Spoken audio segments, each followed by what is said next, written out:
This is the place where you're entitled to Brad's opinion. And now for your host, Brad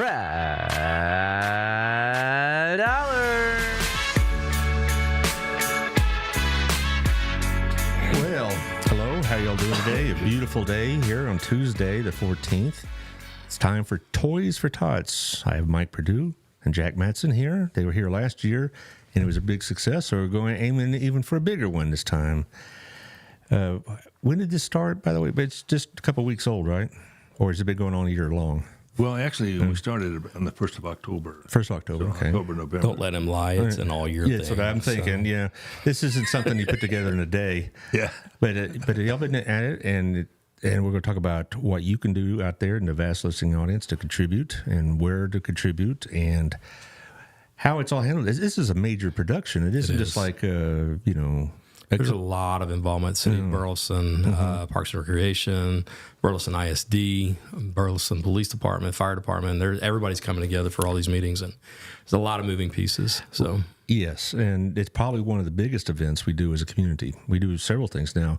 I was just talking with Alex Phillips on yesterday, and he's been here all his life, and I've been here most of my life. It seems like, and we're a lot better at these kind of things than we used to be. We do a lot more community-oriented stuff, and they seem to be better and better and bigger every year. So we're doing pretty well. And we're really a benevolent organization. We really are a benevolent city, community. Just great people. And I say this quite often, and so people may think it's redundant, but I'm very, very fortunate because I get to sit here and see all of this from a global perspective. I see what goes on at the city, the schools, these kind of events, the nonprofits, all that. It's just like not many people get to have access to that, so I consider myself a very blessed person. So, but I'm going to run through the first run of ads, and then we're going to talk about Toys for Tots and all the details that go into that. So thank you all to CrossFit Burleson, 317 Southwest Wilshire.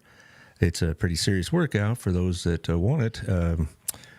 It has training, it has supervision, it has plans, it has classes, it has everything. It doesn't just go there and throw the iron around. You're going to be able to get a quality workout under professional supervision. So thank you all, CrossFit. Thank you to Shandy Stogstill and the Stogstill Group. The real estate's still booming. You're in the mortgage industry, right? Yes. So, Yes, I am. Yes, you're too far back. I was too far back. Yeah, so you know what's going on in the mortgage industry. Rates dropped again this morning. That's good to hear. So we know, even though you may read stuff in the paper about housing slowing down, it ain't slowing down here as much. And that's Alex. If y'all are interested, I'd check out Alex's show yesterday because they had some very great information about how big and how fast we're growing and some of the issues that come with that. So Shandy can help you with that. And they say, she'll tell you the three things they ask for is schools, police, and economic activity. And we got all three going on big time in Burleson. Also, having a big time auto at our place. He does great work. Y'all probably go there more than once, I'd imagine. Every week. Every Thursday I'm there for the realtor. Oh, yeah, group. that's right. Yeah, they have that group At least once a week. So. Yeah, and the food is great. The service is great. What I always compliment him on is the fact that he retains staff. You go there. Nobody wants to leave. No one wants to leave. In fact, by the way, I just got a message from Otto. I asked if he could put a box in your restaurant, and there it is. He just responded. What good timing. Done. Tell him I'll drop one off this tomorrow or Thursday morning. Okay. Well, he's good for it. All right. But what I like about it is just it's a very hometown kind of place, the kind of place you like to go to, and it's relaxed and whatnot. So there you go. It's on the highway in Alsbury. It's our place. Our place. Yeah, that's why he called it that. Of course, they have the one in Cleburne now. And from what I've been told, I haven't been to that one, but I've been told it's standing room only. So, wow. Also, this place you well know. You mentioned, the owner, Wild Cigar. Chris Noble. Yeah. How do you know him? I hosted an event there when they first opened. Yeah. And it was huge. Quite big. So. Well, what I like about it is, you go to some of the stores like Total Wine, whatever, they have humidors, not like Wild Cigar. Okay, that's big, and I took a tour of it, and I was amazed at all the different varieties of cigars. And my dad smoked one type all his life, so I figured a cigar is a cigar. And Chris almost hit me when I said that. But no, it's a really nice place, and they're big about giving back to the community. You too, bet you. So. They'll probably take a box. I'm sure. I'm going to let him know. I usually deal with Nathan because Chris has a real job, so to speak. Also, thank you to Tiffany Nico at Local Life Magazine. It's about small businesses this month, and it's always well done. 30,000 homes. Plus, I see it in a lot of other retail establishments, several copies. So you're getting more reach than just what goes into the mailbox. You get a lot of people seeing it just for when they're killing time, waiting for the car to be oil changed or whatever, and they can read that. So Local Life Magazine, if you want to get directly in touch with potential buyers, she's a good one to talk to. Also, this young man here, Burleson Buzz, I'll be talking with him, Cody O'Brien, in about 2 weeks. It's a local news blog. It comes out on Tuesdays. It's a good place to get information about the city council meetings, what's going on with the schools, what's going on, say, with businesses. He's trying to do what Burleson started. How long have you been in Burleson, Mike? Worked here since 2013, moved here in 2020. Okay, we used to have the Burleson Star, and you may vaguely remember that. Yeah, yes. It was where we got our news before all the social media took over. And so a lot of times people have a hard time keeping up what's going on in the community. And they can listen to this podcast and all that other business, but it isn't like a daily newspaper. So, of course, we don't have newspapers anymore. So, yeah, what's that? Well, actually, I took one when I was still teaching at Burleson High. I took a newspaper, and they're like, "You're so old."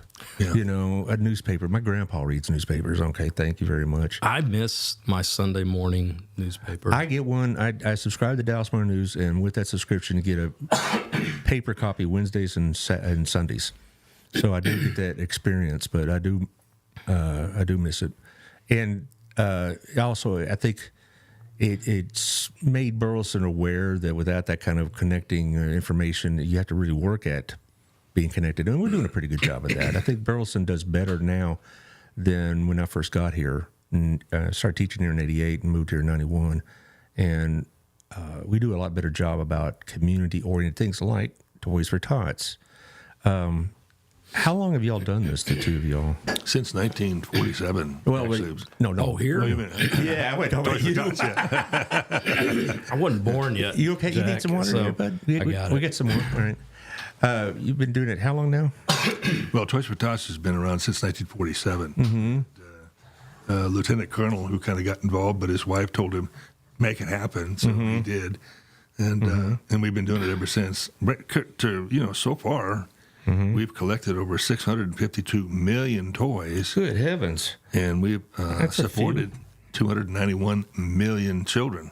That's since the beginning. And then, of course, here in Fort Worth, in last year, they supported over 96,000 toys and 51,000 toys or children. And then here in Burleson, our little collection, we did 3,600 toys and serviced about 1,900 children. So that was just last year. Pretty excited about that. And Mike and I were kind of put that thing together basically on a shoestring initially, but we got a tremendous amount of support from the city and from BISD and from the all the vendors that supported it. So it's a good program. This year it'll be much, much bigger. If you back it up, 2017, I created our first Burleson Christmas ball for the real estate community, for real estate professionals of Burleson. And we partnered with the Toys for Tots on that. And it just keeps growing. Our 7th annual Christmas ball is on December 9th. And we're expecting a lot of production and toys from that one. So, but Chris Fletcher had been to he'd come, and Judge Chris Bedecker had come, and so Chris kind of got together with Jack. They go to church, and it's like, what do you think about us doing something like that for the city? So Jack and I got together early last year, and we put together this program, which we launched last year. So this is our 2nd year for the city. So I wouldn't say we were asked, Jack, would you? We were voluntold. No, we were voluntold. Yes, that's right. Yeah. But it's been great with the city. I mean, they brought out whatever we need. We've been able to get the Parks and Recreation. Jessica Martinez, Jen Basham, everybody's been great over there. Ashley Logan at the city. I mean, for the ISD, she's been instrumental in helping us out. So, police, fire, it's been massive. So. Well, it takes a lot of moving parts, like you said. Here is the logo here. Basically, it's going to be at Burleson High School Stadium. Last year, wasn't it at Chisenhall? Yes. Okay, but this year it's at the football stadium, right? Yeah. Well, actually, Logistics, we're trying to make it. We had a little bit of trouble at Chisenhall because we had traffic and we had people walking across the road. Oh, yeah. And the police chief basically said, well, let's probably try to find another place. And luckily, BISD came forward and said that, well, we could use their parking lot right in front of the stadium. So that's why we're at the Burleson High School Stadium. and it'll be quite an event. And all the kids' performances for the choir and all of that is going to take place in the stadium. So, Oh, really? Okay. And so, what date again is this? December 30th. I'm January. November 30th. November 30th. That's a Thursday, if I remember right. Yeah. Right, November 30th. Well, good. I'll be glad to promote this. I got a show Thursday. I got a couple prior to that, so I'll be glad to put this up and promote it. Because it's certainly important. I mean, I was blessed. I didn't have to go without a Christmas. I mean, we weren't extravagant. My dad, mom, we were of moderate means, but I never missed out. And I can't imagine how devastating a child must feel, feeling like all his friends and all her friends are getting Barbies or G.I. Joes or whatever, and I'm getting nothing, And we just spent 2.5 years, people losing their jobs, businesses closing down, and those little children didn't need to be punished for that. I mean, that's the problem. These little kids, their families are already embarrassed enough to think that, well, I can't afford to pay for toys for my kids. So this is a program that kind of fixes that, puts a little Band-Aid on that situation, because when they call the nonprofit organizations, and we have 3 of them here that we're going to be supporting this in our Burleson, Raleigh area, and when they call, they simply identify their name, the number of children that they have by age group, and then along about the 5th or so of December, 15th of December, they're notified to come by the collection place and pick up the toys for the kids. So they walk in, they pick up their toys, and they walk out the other door. Nobody's the wiser of it. Right. Yeah, they're very discreet about it. They don't have people sitting there with cameras saying, "Hey, look at me, we're doing a good thing." Right. I hate when I see that. So. Yeah. Well, some people might want to toot their own horn a bit, I suppose. But I always wondered how logistically this worked out, because the parent gets the toys, and then. But the kid may not be aware that this is through a charitable Then it's coming from somewhere else. Yeah, it's coming from Santa or from the parent or whatever else. Last year I stopped by one of the distribution centers, and it'll literally bring tears to your eyes. And the parents that are in there just grabbing toys and selecting toys and stuff like that, and it just breaks your heart. So, and another thing about the event on the 30th is that we wanted this to make this a family affair, big event. So all of the performing arts students, they've already identified a schedule of when they're going to be on. So the dancers and the singers and choir and what have you will be on. We'll also have cheerleaders, and we'll also have all the athletes who will show up in their jerseys, and they will actually be at the deposit area where they're taking the toys from the individuals. They'll be in their jerseys. I kind of want this school to kind of get a little bit of credit for the benevolence that happens from them being involved. And so then, of course, I'll put them in the boxes, and then I have some Boy Scouts that are behind that are going to be putting them in bags, and Marines behind that putting them in trucks to take them off. But having the big event like that, and we've also got a Santa Claus booth, and how about that? That's going to be incredible. Yes. Is he coming in on a fire truck this year? He'll come in by the fire truck again. Is it somebody we know? I don't know. Yes, who it is. He was great last year. You know, everybody knows him. He is incredible. I'm going to have Santa on the show next Tuesday. I'm going to tell him what's on my wish list. But now, you're getting some sponsors. I mean, there is some financial outlay for this, right? Yes. So we have to give some credit for what they're doing. Okay, so. Old Texas Brewery Company. Do you sing on their up in the? I do. Yeah, I know we you have a band. play shows about every 2 months there. Actually, New Year's Eve is our big show there. This year, so Old Texas Brewing Company, and it's every time I go by there, it's packed, and it also has a very nice collection of motorcycles out there. Yes, they do. Loud. There's one old boy that has an Indian. Oh yes, I've seen it. Yeah, I've seen it. Beautiful motorcycle. But anyway, thank you to Old Texas Brewing Company for your community support, and also this is your company, Service First Mortgage. Where's it located at? So we were in Old Town behind West Pharmacy, and people don't go to the office anymore, so I moved inside the building, the 3-story building where Rio Mambo and I've been in the rim is before, so right? we're in there. Okay, well, good. And you could tell us all about. You said the rates are going down. That's good. Yeah, national rates dropped again this morning. So good. We also had some help from the Printing Plus. They actually did the design of all the signs for traffic control and the advertisement signs. So Amy and Brett Bledsoe, I can't even talk. They own Printing Plus here in Burleson, and they're great at contributing. So There's a third one, I believe, that's also Marine Corps League. Right, the Marine Corps League. No, y'all are both former Marines. yes, And I learned a long time ago it's former Marine, not X. not ex. You know, They'll correct you in a heartbeat. Well, when did y'all serve? 85, 93 for me, and I'd had enough. He's the crazy one that made a lifetime out of it. Yeah, I came in at 65 and went to Vietnam, came back, and then got out and got my degree. Came in 74 as a little brown bar lieutenant, and literally retired in 96 as a lieutenant colonel. You know, it's interesting because you and I were talking prior to the show about my late friend, who his experience was just like yours. He went in, he served in Vietnam, came back, got his degree in education in New Mexico, and we were close friends for many years until he passed. And I still wish he was around, for a lot of reasons. But the Marine Corps has a term for what Jack did. It's called a Mustang. And that's where an officer paid his dues as an enlisted man, so he's been there. And those are usually some of your best officers to work with, and because they've been there and they've done it. So, well, my friend had a degree when he enlisted, but he wanted to go in as a grunt, as an enlisted man. He didn't go in as an officer, and he says he still had memories of boot camp. I think he was in San Diego, I believe. Never forget boot camp. And he said that was an experience. And when they found out he had a college degree, the drill sergeant, who was ironically named Sergeant Christian, never let him forget it. So they make you the scribe. Yeah. That's the first thing they ask. Who are my college degrees? College graduates, and then you the scribe for the entire 3 months you're there. Yeah. Are you you could have active duty Marines on this event? Yes, there will be some active And duties. they'll be in their dress blues? Dress blues and utilities both. Some will be working parties.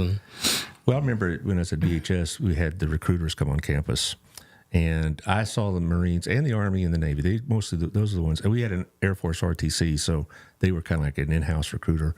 But I am a big fan of the military because I saw some guys that they were talking to who said, man, if anybody could use some straightening up, it's that kid. And they'd come back about 2 years later with about 20 pounds of meat on them, and they'd look you in the eye and they'd shake your hand like a man, and it was just You don't recognize them. Yeah, well, you just like it's transformation. What it was, because I saw some guys. I talked to one recruiter and he said, "What do you think of this kid?" He said, "If you could do anything with this guy, then y'all are miracle workers." And I saw him about 3 years later, and he came back to campus to recruit for his outfit, and it's like, wow, I would never recognized him. My story is very similar to that. So I was, constantly in trouble in high school, and it was bad.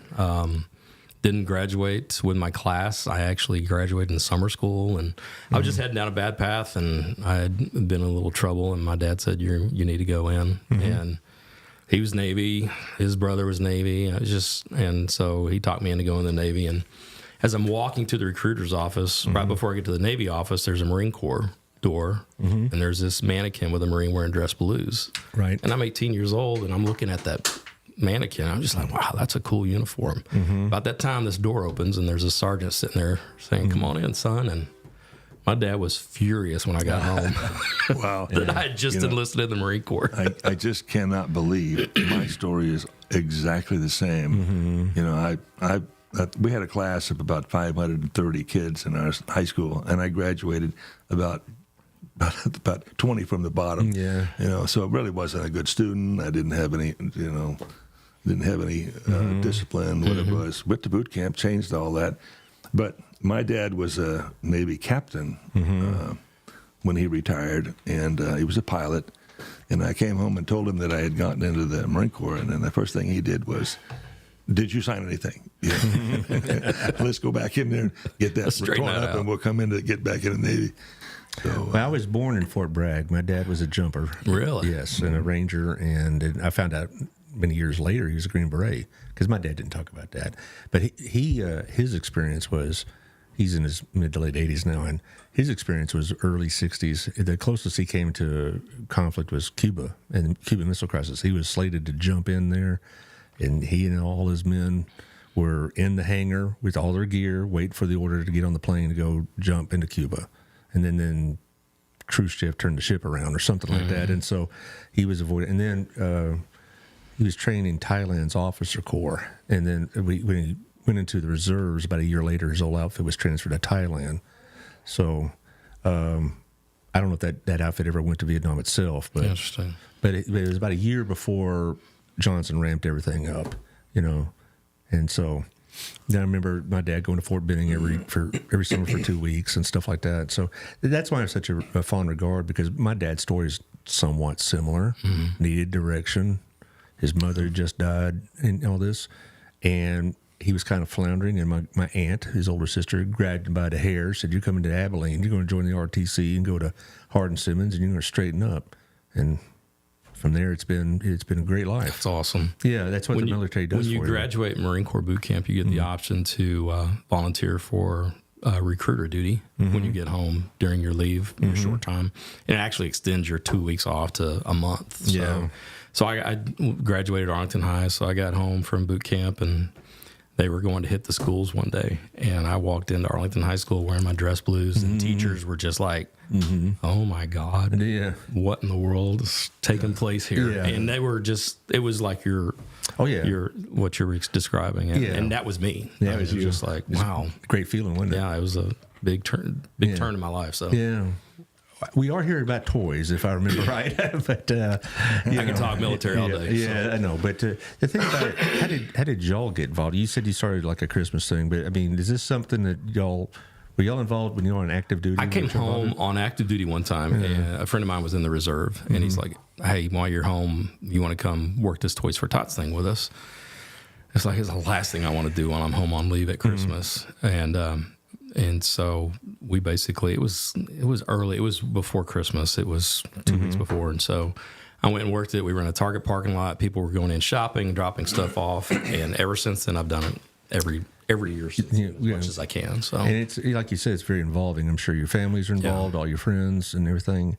One of the positions that I held when I was a captain and major was an instructor position. Now, that's an active duty Marine who's basically running the shop for the reserve unit. So the reserve unit would come in once a month, or they'd go on the summer camp, whatever it is. But bottom line is I had a unit there. So we did Toys for Tots for 3 years there in the area of San Bernardino, and it was a huge event. That's kind of how I got started. When I moved here, I noticed that Mansfield had a Toys for Tots program, and so my detachment, the Marine Corps League, the Longhorn Detachment, we would go over and support that event, and we did that for about 6 years in a row. And a lady by the name of Flo over there is managing that program in Mansfield. It's on steroids. Yeah, it's massive. yeah, Channel 4 broadcasts there every year. Oh yeah, I've seen that. Yeah. Now, what my objective and working with Mike was to duplicate that over time. So we're hoping to be able to make that happen here in the Burleson Valley. And they've given us a lot of guidance. Flo over at Mansfield has given us a lot of guidance and direction. So, well, last year, I remember, I think it exceeded your expectations a little bit. I bet this one, now that you got a better idea, that this is going to be even bigger than it was before. Last year was the first time I had seen boxes in various places, and now I'm seeing a few more. And you talk about a new and unwrapped toy, but there's certain toys probably that are more preferred than others. Do you have any kind of clue as to what those would be? No idea. No idea. You don't know what little kid wants? The age group that is left out the most are teenagers. Teenagers. Yeah. But y'all include stuff like, video games and things of that nature? If it's geared towards a teen, then yes. I mean, a lot of some things that teens like. I can't even some think. of them are pretty intense, and they're not appropriate. I mean, makeup kits for teen girls. I mean, I've seen those in a lot of boxes. Really? So, yeah. So but everybody thinks we're Toys for Tots. It's like a 4-year-old. Yeah. But it's actually up to age 18, roughly? Up to 12. 12. Oh, to 12. Okay, let's get it right there. 12 years old. So, But there is stuff that goes in there that for the kids that are acting older. Do you need some more water? We got plenty. I'm battling a sinus infection, Yeah. so I'm not contagious. No, that's fine. I get them all the time. My wife gets them this time of year all the time. But you want an appropriate toy. I mean, like a toy gun may not be quite on there. But stuff like that. I've yet to see that. So but in many years I've seen this. I've never seen a gun. As far as the toys go, what do you get a lot of? A lot of sports. A lot of balls and footballs, baseballs. I mean, basketballs and soccer balls and. You know what? I could use baseball gloves because those are expensive sometimes. I remember when my boy was much younger, I quit him out for a baseball league, and it's like, good heavens, A-Rod doesn't get this much, don't spend this much on his gear, and but things like that, like sporting gear. I would also probably think, whatever the Disney movie or Marvel movie of the year is. They probably want toys related to that. Electronics for the older kids. Too. Some sort of electronics. Or dolls for the younger children. Some of the bigger companies that donate the toys will give us, hundreds and hundreds of basketballs or baseballs or baseball bats and stuff. And, of course, then that winds up being part of the inventory for the kids. You'll clean out the inventory every year? Or do you have some left over? That kind of depends on what the demand is. We actually collect funds also, and so if the demand is greater than the toys that we have, we actually use those funds to buy the toys, so we can meet that need to distribute out to the nonprofits that have coordinated the guest requests. I would not be surprised if the demand exceeds the supply, even as generous as this is, because the economy, I don't care what I read in the paper, ain't good. All right, at least it's tough. And so a lot of people, you were mentioning before about how a lot of people lost their jobs during COVID or they're working less hours. I have the nonprofits on here all the time, and they tell me that we have a growing issue within Burleson of people just not getting everything they need, sleeping in their cars, or they don't have adequate transportation, or they don't have insurance for health issues, on and on and on. And so, that's something that as we grow as a community, we're going to see more and more of. But you said it right, though, Jack, about this is a very benevolent community. I don't know if other communities have what we have here with the nonprofits. I had all 8 of them on that National Giving Day, late September. And, I'm humbled by the fact of how these women, they're all women, how self-sacrificing they are. You don't get to make much money working in a nonprofit, and you have to deal with some pretty hard situations, and they keep going back in there, doing it for the right reason. Yeah. And then the churches are very good about this kind of stuff as well. They got in our church, we got the Samaritan's Purse. And y'all probably are aware of those. I teach at Dallas Baptist. I just came from there, and they're doing a big Samaritan's Purse drive over there as well. And they have the shoe boxes, and you put stuff, and it's sent to Africa or Asia or something like that. But these are going to locally. I mean, the toys you get, who is the ones? Is it mostly Burleson and Crowley, Joshua area kids? Or not? Who are not? We're looking to take care of the Johnson County area. So Johnson County is really we're only the top portion of Johnson County. Now we haven't gone down to. We could actually go all the way down to Waco and further, but we're just not there yet. Maybe the next couple of years. But that's still a lot of territory to cover. Yeah, it really is. Yeah. Now we do have 3 nonprofit organizations. And I want to make sure we get their names out there. We've got the House of Hope here in Crowley. Right. So people can call House of Hope and request toys. They identify the number of children they have, and the boy or girl, and then what their ages are, and they'll record that. And then again, on about the 15th or so of December, they'll start notifying those families to come in and pick up the toys. They usually come without the children with them.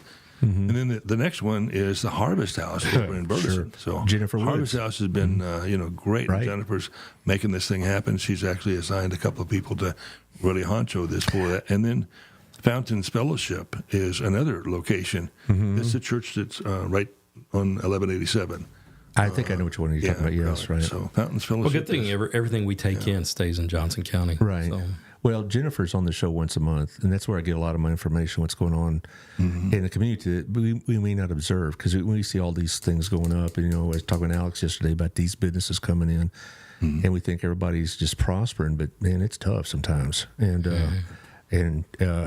it's Jennifer, and then I talked to Debbie Beeman at Promises Community That's why I said earlier how blessed I am. I get to see this in action and know that there are people responding to it. I'd like to run through the second round of sponsors here because some of these y'all know.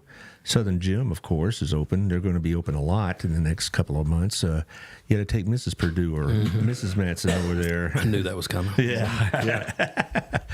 There's 2 Robins that work there, by the way. And so people like you said, let me talk to Robin. Well, there's 2 of them, my wife and another lady. And it's a really nice store. I mean, they got some really good stuff. And they got... they're a full service jewelry. It's not just inventory. They got repairs. They got design. I've seen some of the girls' design. She's very creative. But if you want that kind of custom work, repairs or design, you better do it this week because they're kind of getting full, so to speak. And then if you want on Christmas Day to see your beloved spouse light up on Christmas morning, you better get moving. So, but they got a lot of really good stuff there, and it's not all from all ends of the spectrum. They got very affordable stuff, and they got some pretty nice stuff. So, there you go. Also, O-Pro Roofing. This is a well-known business here in town. John Williams, 817-734-2756. He's in my B&I group, as is Gala. And what I really like about John, he came and inspected my roof, and I didn't have to worry about him, trying to pad the bill, so to speak. I mean, he said, no, your roof's fine. And so when it was raining last week, it was really nice not having to worry about all that business. So call Old Pro Roofing if you want quality roof and an honest valuation. Also, colleagues of yours in the field, Camco, Sammy Campbell and Candy Gow. Candy's in my networking group, and she's just as sweet as can be. So to speak. I mean, no pun on her name. And Sammy Joe and Candy have worked together on several different entities, and they've done my house refinancing twice. I did for school bills, and I did for repairs, and they're still here in town. Camco's still in town on the 3rd floor of the B&G building. And I guess y'all all kind of swim around in the same waters, right? Y'all know each other. I just saw Samuel and Cedric. Okay. And Cobb Plumbing. Now, this is a well-known business here in this community. They've been here since 1970, and if you hear this advertisement, you'll get 10% off the next service call, our next house visit. And they've been in our house. I was kind of joking with Alex yesterday. We were going through some old papers. I don't know why I kept them, and we got a bill or a receipt from Cobb Plumbing from 2006. I mean, why are we going to keep that? Speaking of which, I neglected to do something for Cody on his advertisement. If you hear this show and say, I heard it on Mr. Allard's Neighborhood, you'll get 20% off the subscription, which is also already very cheap. But also, Matt's given a discount if you hear it on the show. He's going to be on the show on the 28th, I believe. Because that's been around a long, long time. I thought a Burleson institution like that, I need to talk to.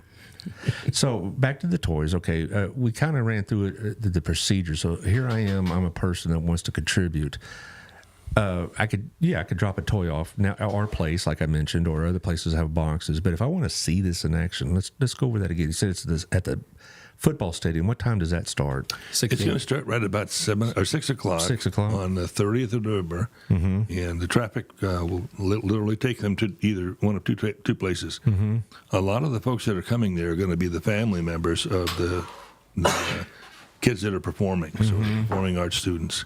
They'll actually be able to come into the parking lot and park, and then come right across into the foyer, if you will, of the stadium. There'll be some vendors set up there for some hot cocoa and things like that. And also the Santa Claus booth there. So anyone that wants to have Santa Claus and whatever, they'll also have a spot for them to put the toys if they're just parking for that event. Now, on the other side, the traffic's going to go around the back side of the whole school and then end up on the other side of the parking lot where we'll collect the toys. So that usually queues up about 10 or 15, maybe 20 cars. And that's strictly for the drop-offs. Yeah, so they'll be coming through. And at that location, that's where all of the athletes are going to be.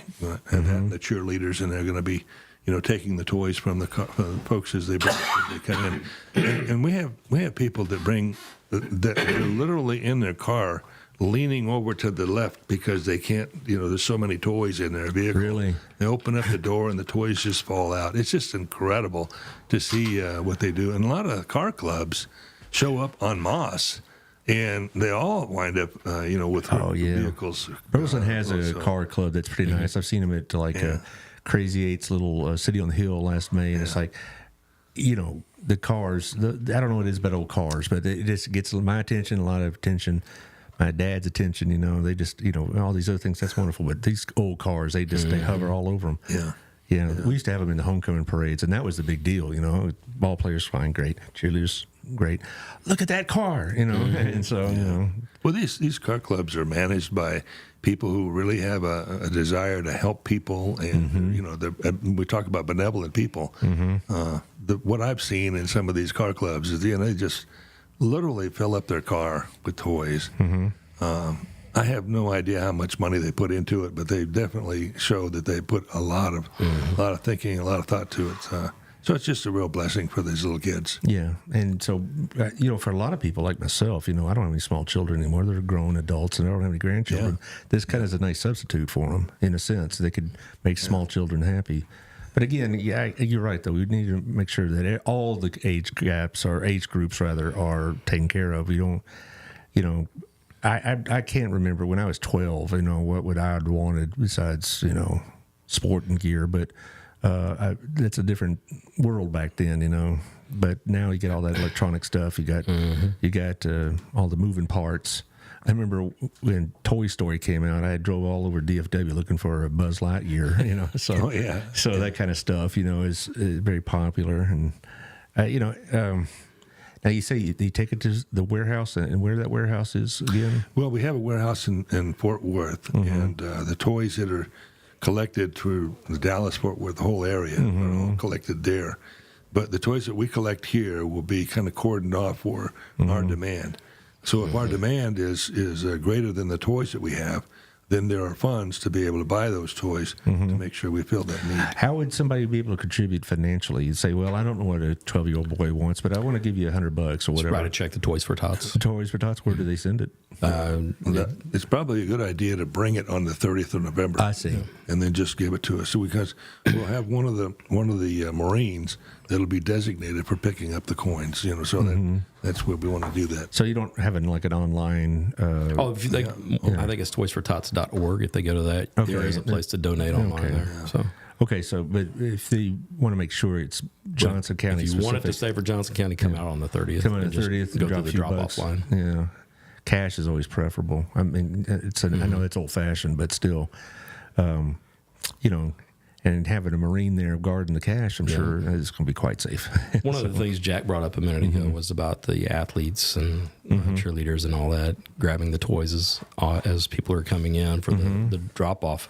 One of the things that really stood out to me last year was watching these students and hearing their conversations as they're getting these toys and saying, "Now this is really cool that we're doing this." So what I've enjoyed last year watching is just hearing it is how much this is paying off, and hopefully in a few years they're doing the exact same thing. Well, it's giving back. I know what the kids going through. I mean, I did student council. We did stuff for Harvest House and whatever, and they were so fulfilled from doing it. It was exciting to hear their conversations. And I wasn't trying to eavesdrop, but it's like, man, they were really enjoying that. Well, they're enjoying it. It made them feel good. It made them feel like they're doing something worthwhile. And these are kids that are competing from different high schools that are all standing around in groups, and it's running from one car to the next. I'm going to get the toys from this car. They're fighting over that. Yeah, well, but I remember one time I told Jennifer the story more than once about how we showed up with some food with Thanksgiving. It was about maybe year 2000, maybe, and they literally had 2 sacks left on the shelf. And we came in with 4 flatbeds of food, and the kids got teary-eyed. Wow. I get teary-eyed thinking about it, but the kids, they were so affected by it because they really felt like they were there when they were needed. And that's what a lot of these kids could use, in the high schools, Now, you send me here, fortworth.texas.toysfortots.org. Is that right? Yeah, it's Fort. There is a dot. That okay. Fort Texas or Tex. TX, right? Toysfortots.org.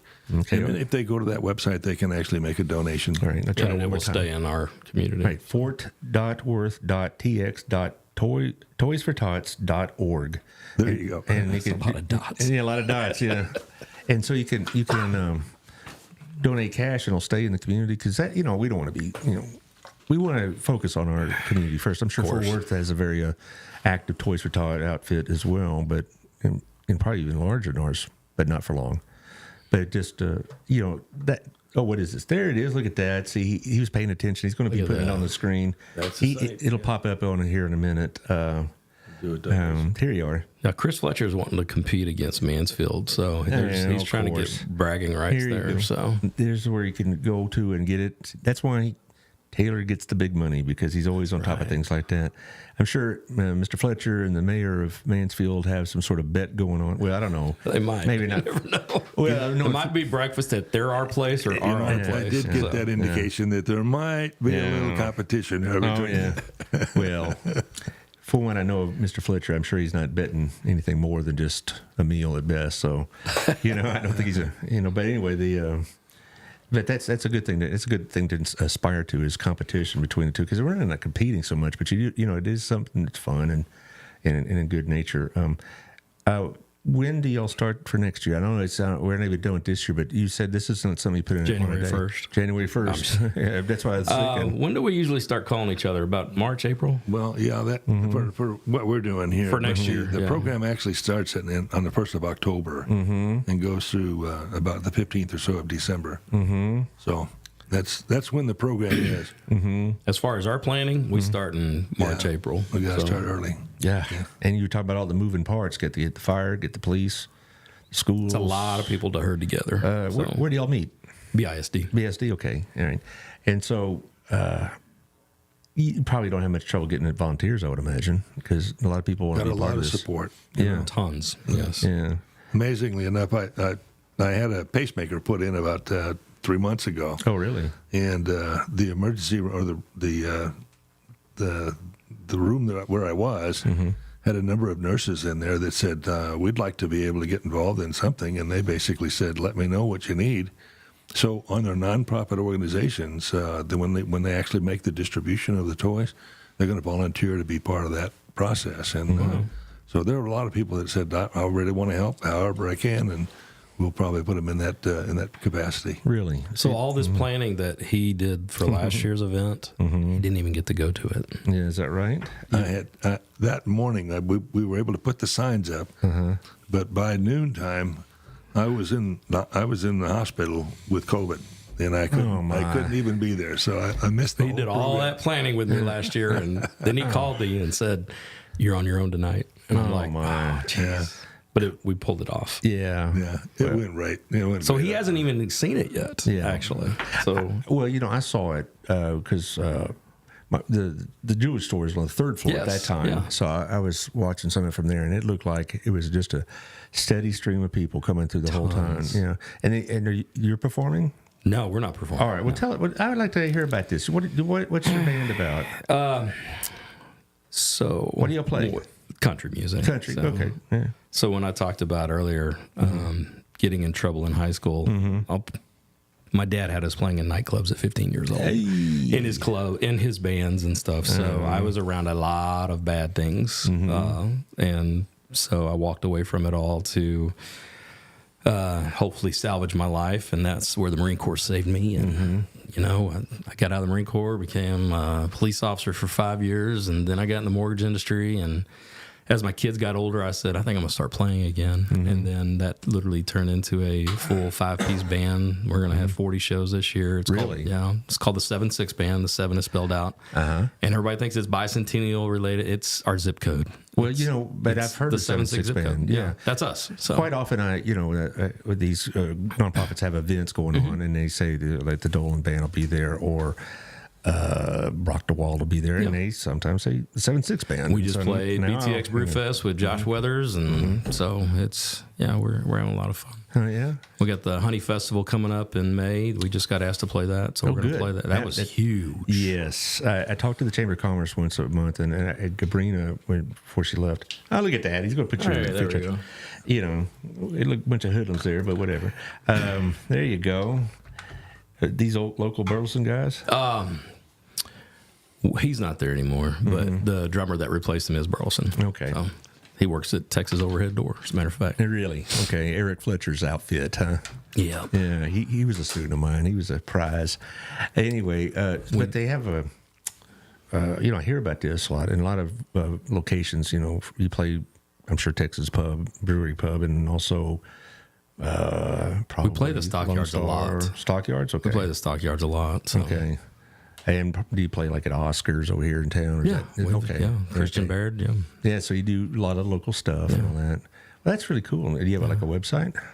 That was it. That was it. That was it. All right. We just finished. Okay. We just finished our first single last week, so we'll hit the studio with that here soon, and hopefully get that released in 2024. Okay.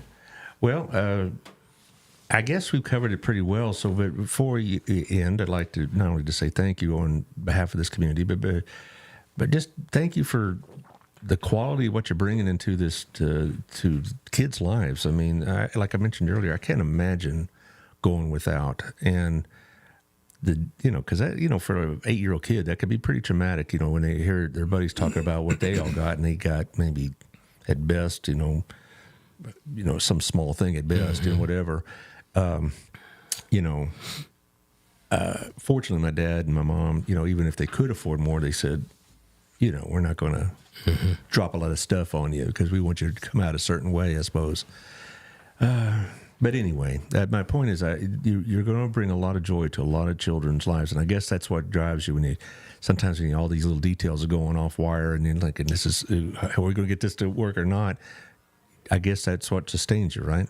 That's true. That's very true. If you go to YouTube, there's an old video on there for Toys for Tots, and it's this mom putting water in her pot in the morning. She's got her robe on, and two little kids laying in bed, and they're awake, and they're just laying there, and the Christmas trees just look like the old Charlie Brown Christmas tree, and the doorbell rings, and next thing you know, she said kids, and they all come downstairs, and there's toys all of a sudden, and then as the thing's ending, it's two Marines walking away in the snow with carrying bags. And it is a great video, and that's what it's all about. I see. It's been on. It's been out for a long time. Yeah, it's been on the air, not just on YouTube, but it was a commercial. It's a very incredible video. It's very moving, and it's also very. I guess Marines have a reputation for being pretty tough, and hard nosed and all this other stuff. So to be involved in something as heartwarming as this, it's a real nice image. When I haven't been to the mall lately, but I've been there during Christmas, and I see Toys for Tots. I see a Marine there in the dress blues, and I always thank them for their service, any service member, because, there's a lot asked of them and a lot asked of their families. So, but commitment. It is a commitment. And so thank y'all very much. We have a few minutes left. Why don't y'all recap everything somebody who just caught the end of this show, what needs to know? Jack, go for it. Okay, well, on the 30th of November, we're going to actually have the Toys for Tots collection at the Burleson High School Stadium. We will actually have several people participating in it, not the least of which is the high schools, Centennial and also Burleson, are going to have their performing arts students actually do a performance, and all of their parents and family will be there to observe that. We'll also have a Santa Claus. There will be a Santa Claus booth, and bring your kids, take pictures, have a lot of fun with that. But also bring those toys. We're looking for unwrapped brand new toys, and then those toys are going to wind up being collected and provided to the children in our community. We're looking forward to a tremendous amount of support this year. Last year, we did it at Chisenhall Fields, and we collected about 3,600 toys. This year, our goal is 10,000 toys, and that will take care of 5,000 children. We're hoping to be able to do that in the city of Burleson, and Crowley and the Johnson County area is certainly up to that. So we're looking forward to it. Well, thank y'all very much. And I appreciate you coming on the show. I hope this helps get the word out a little bit better. Most people will be seeing this probably later on YouTube, or it'll be out tomorrow on Spotify and Apple and the other there's like 30 other platforms I don't even know of, that kind of thing. So that's Taylor's job. Yeah, that's exactly right. He got it going on over there. And that's why. Thank you, Taylor, for being so nimble on the boards there, getting the stuff up so quick. Like the commercial? Oh, my goodness. Here it is. Here it is. That's it.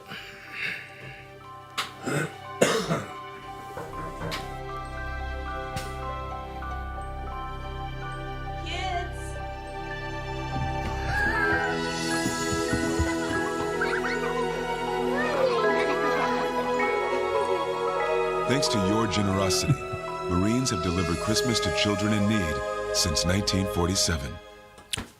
Still gives me chills. He's going to get you right there, don't it? Gives me chills every time. All right. Thank you, Taylor. That was very appropriate and well done. Brad, thank you for having us. No problem. And just a little programming note. Thursday, I've Seth Hipton from BISD talking about early college. Victoria was going to come on this afternoon, but she has mom duties today, so we're going to talk to her Monday. And then we got Santa on next Tuesday. So we'll see y'all then. Thank you all. Thank you.